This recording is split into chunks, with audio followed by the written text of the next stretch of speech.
got immense, got rid soon as the mall got hit. So while they back in hell is swarmers with that chocolate shit. The glass of any 4/5, this whole bitch tried to bend me. Best protect my chest, slugs never go with me. Plus I'm busting plenty at whoever, cause I'm accurate. And niggas on the streets can only talk about half the shit the kid did. 20 years inside the zip, I had bitches, get guns and money. First day at the first, come up thoughts since I was younger. 40 grade, the ghetto players hunger. Run up blast, and fuck ass, the niggas make them wonder. I'm on some short proof, snort the kid shit again. The lights, I can't get the light off the screen, y'all, but y'all have to bear with me. I'm on 2 lives at the same time. We smoke supply spam with that need coke. That's a lie if I die, me leaving my city broke. You know the situation, all physical place you in. Too late before you recognize the fucking face you in. Step back, cock the Glock, car race again. After this, you looking for the kid, but ain't no trace. Niggas be stuck dead in the game, but don't remain an honest citizen. Bitches be fucking minions, scandals be filling up the pen. I pace the Marriott, guzzle scotch, anticipating when will I make a yearning for riches I can't fake it. Bulgari like Paris, Da Vinci bags, cushion dash, Cartier my bottle, Cherokees and presidential condoms. On the real, jealous niggas be feeling still. Gotta make a meal for penthouses on top of the hill. What the fuck, I wonder if rebellion will lead to struggling. Plus the fast be bugging. Calicoes before the snow we thugging. Bankroll measurements improved. We got shit to move. D.O.D. The Situation. Philadelphia rap group from 1997. Sojourner, the female that's rapping right now, may she rest in peace. My cousin Kenyatta, a.k.a. Onassis, may he rest in peace. Smoke locked up doing life. Taji doing life. Marley the Kid doing life. Donnie boy, he out here. Shit the hell. Warbucks. I know Warbucks. I know them all. My man's my cousin rap group. I'm down my way. I'm always gonna rep my hood, man. When Ram Squad was hot, they was hot. And they used to open up for Ram Squad. It was a family thing, a get money thing. Everybody was getting money. Everybody was built like that. That's why I packed the heat for demonstrations in the camp. Your house and shit is canceled because Sojourner wet your section. The victim shells, so the hit was not. I'm about to tell y'all my story. Every time I get on here, no matter who I talk about, I'ma fit me in there because I was there.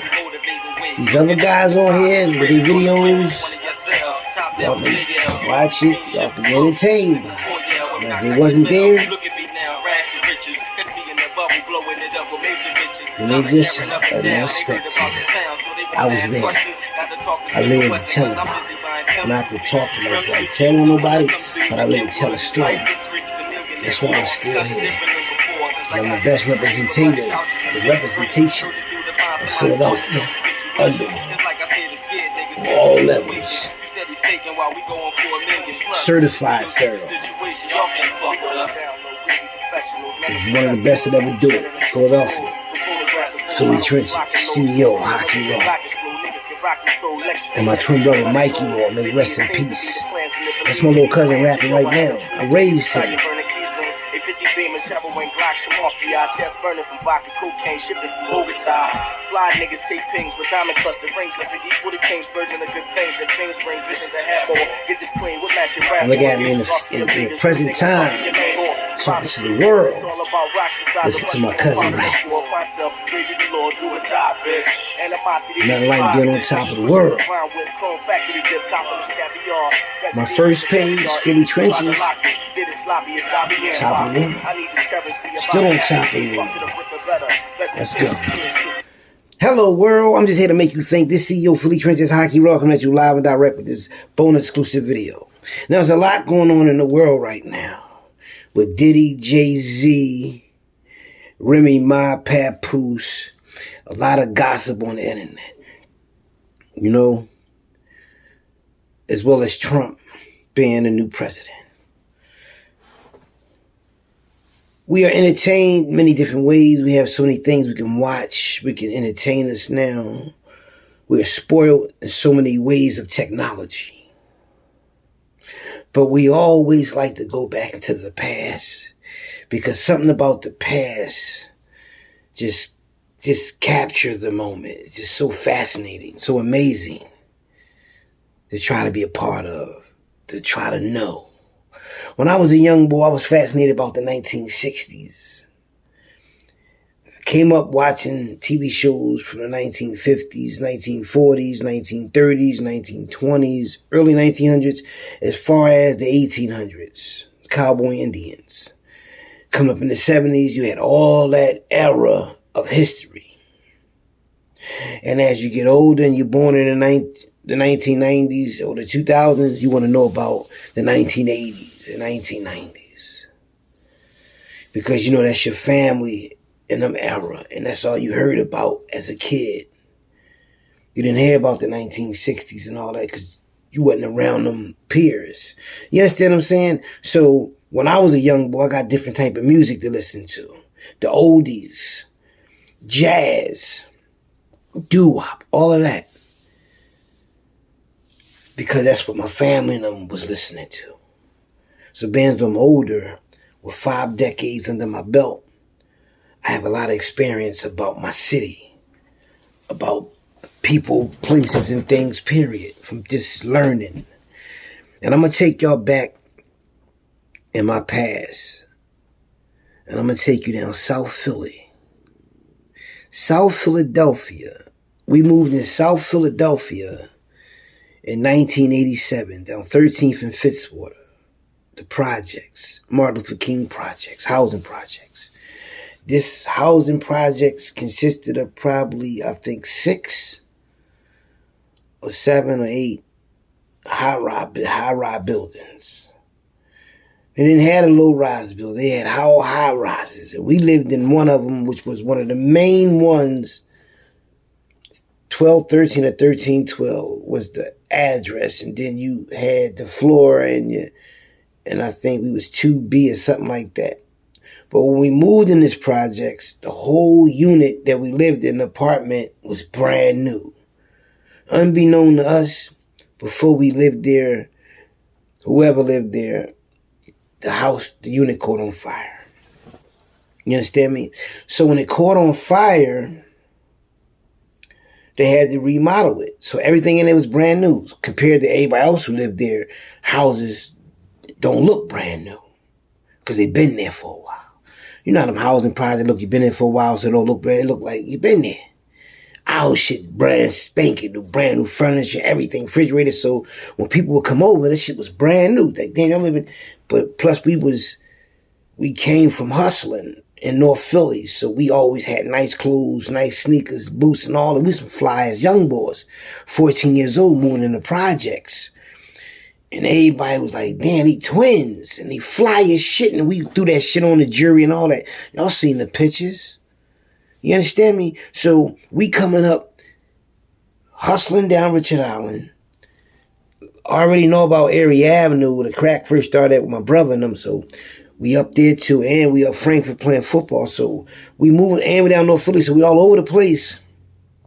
And then coming back to the project. So when we got in with the project with South Philly and started going to school in South Philly, we realized that it was people selling drugs, but not like it was in North Philly.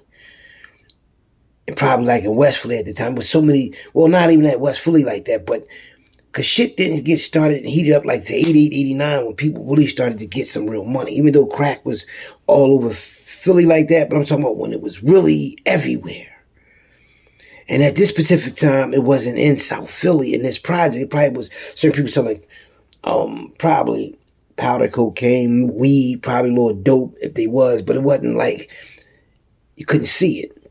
It was like you knock on somebody doing the project and they might sell beer, they might sell candy, they might sell drugs, but it was only certain people used it, so it wasn't like a big thing. If you understand what I'm saying. But we coming from North Philly where it's big, where it's all over, and we in the mix with it. So when we come down South Philly, we always got money, we always got that shit on, and sometimes we fell out of place because a lot of them youngins, they moms and pops and whoever else was taking care of them, they wasn't in the game yet, unless they robbed somebody or caught a lick or something. Once in the blue, but man, Mikey was really advanced for our age. We had all the girlfriends, females was coming in that Project 90 going north, different ones, and they used to see this shit like, who is these little young niggas? And we was hanging with them, but they didn't know the caliber of young boy we was at the time. They didn't know the whole city that knew us at this time. Now we in South Philly, this completed everything because South Philly know us now. So we started hanging with them, going down 5th Street, projects with Rhinell and Dynell, and used to play basketball. This when I first seen the twins, Rhinell and Dynell. You know what I mean?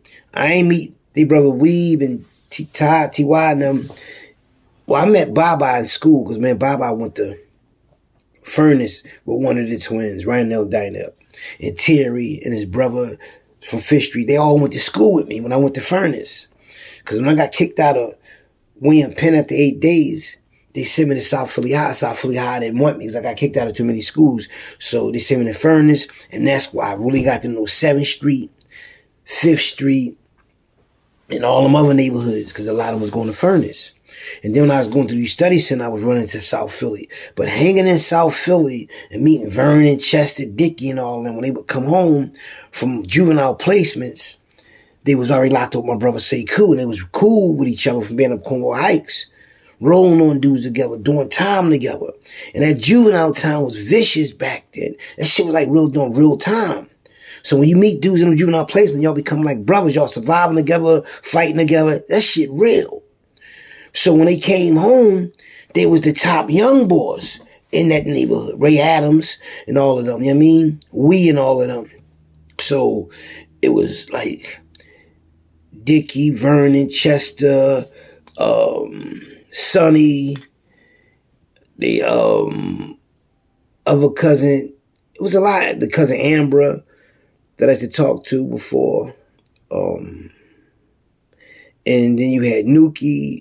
You had Maniac, was Jermaine Maniac, Seymour, Fuzz, Keon, Smitty, Greg. You had all of these, colorful names down there that was somebody, and all of them could fight. All of them knew how to box. Like they grew up in a gym or something. They all was athletes. They all could play ball. They all could play football. I'm like, damn. And they used to see me with my uniform on, going to go play my football game with the Frankfurt Chargers. They like, damn, where you about to go? I asked somebody to go play football. I had all my whole equipment on. And sometimes I might have my helmet on. I might be carrying my helmet. And I had my uniform on. Number 21, I'm a running back. I'm like the star running back of the city. They just don't know because I'm at Frankfurt holding it down. So they like, where you going? I'm like, I'm about to go play my football game. They're like, so they knew I played football. I put all my trophies in the window. Now, you know what I mean? Not no little shit, big shit. So like, damn. So they knew I was an athlete, right? And I was in shape. Ripped, I had an 8-pack, ripped up like Zeus, and used to wear them Adidas sweatsuits, and I used to look like Bruce Lee and them joint. No Diddy, no bullshit though. Like I was really him. And I ain't know it. Everybody else around me used to say, that boy. But they used to tell me this when I got older. Like, yo, you was that bull back in the day. You was ripped up and you was an athlete. But when you young, you don't notice if you just being a part of something that's already going on. It's like they already had athletes. They had star running backs and all that. Just that when I got the ball, I started thinking like, damn, I can score faster if I do this. I can catch the ball if I run this route. That's because I know the quarterback can roll out right. So if I know the quarterback can roll out right, I'm going to do a pattern where though I'm going to be right there when he roll out. He going to see me. You call it a ball hog, but I got this shit done and we won the chip. So anyway, I'm hanging down there with them. We robbing shit, and they got the joint called the Meter Boys. They had one girl named Tyra. She was a tomboy. She used to be with Back to Back, and it was Back to Back, Tyra, Keon. I ain't sure if Fuzz was with them, but it was a lot of them. They used to be on bikes.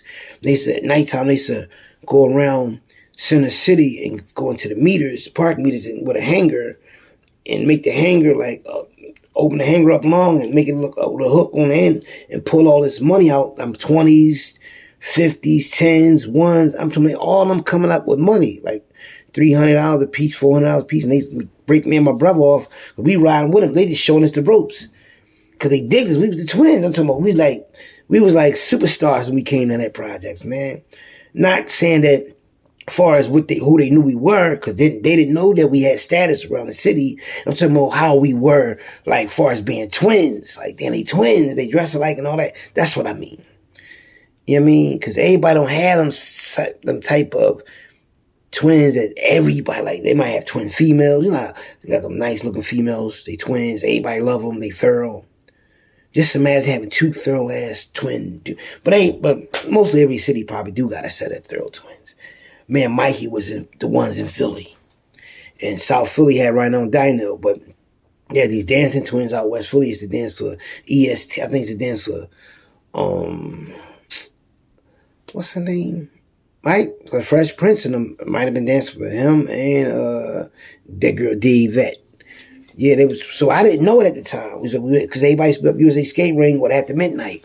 So when I used to go up there and see them twins, they get all the attention. Mikey wanted to be down Richard Island hustling, so we go up there and they see me and Mikey, so all the attention on us. But in South Philly, there's a lot of thorough females in South Philly and a lot of thorough dudes in South Philly. So if you a corny motherfucker, they want to sense that from the rip. So man, Mikey come with the